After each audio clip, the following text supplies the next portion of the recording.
পেঁয়াজটা লাল হয়ে গেছে, এবার আমি মশলাটা দিয়ে দিলাম।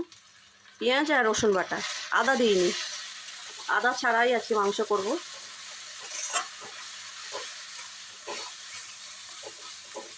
এবারে মাংসটা দিয়ে কষানো হবে।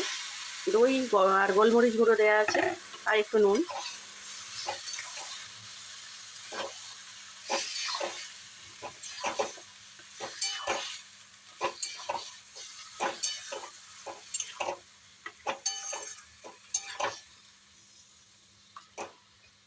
এবার আমি ঢাকা দিয়ে দেবো, হতে থাক।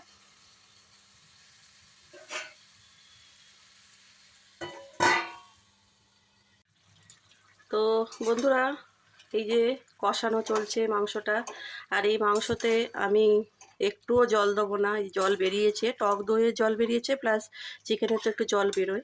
তো আমি এটা ঢেকে ঢেকে একদম জল ছাড়া করব। আর এই যে আলু রেখেছি, আলু কাঁচা লঙ্কাটা এবারে আমি দিয়ে দেবো। মাংস কষিয়ে যখন একটু জল আর তেল ছেড়ে দিয়েছে, তখনই আমি লঙ্কা আর আলুটা দিয়ে দিলাম। তো আমি এটা নিজেই আদা দিইনি। তো আদাটা আমার দেখলাম যে আদা না দিয়ে কেমন টেস্ট হয় দেখি। এই প্রথম আমি আদা ছাড়া মাংস করছি, চিকেনটা। আর এটাতে হলুদ দিইনি। তো খেতে তো দুর্দান্ত হবে দেখে মনে হচ্ছে। আর এটা ঢাকা দিয়ে দিয়ে আমাকে করতে হবে, যাতে না একটুও জল লাগে। ঠিক আছে? তো জল তো বেরোয়, আমি এটা ঢাকা দিই। ঢাকা দিয়ে আর একটু সেদ্ধ হবে।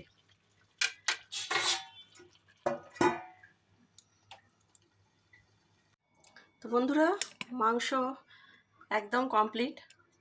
দেখো, কোনো রকম আদা হলুদ ছাড়াই আজকের চিকেন হয়েছে টক দই দিয়ে।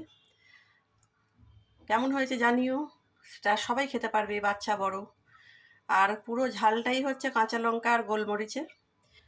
তো তোমরা বানিয়ে একদিন বাড়িতে দেখবে, খুব সুন্দর খেতে হবে। তোমরা সবাই আমার পাশে থাকবে, আমার চ্যানেলটাকে সাবস্ক্রাইব করবে। ঠিক আছে বন্ধুরা, আবার দেখা হবে অন্য একটা রেসিপির সাথে। তো এখন টাটা, সবাই ভালো থেকো।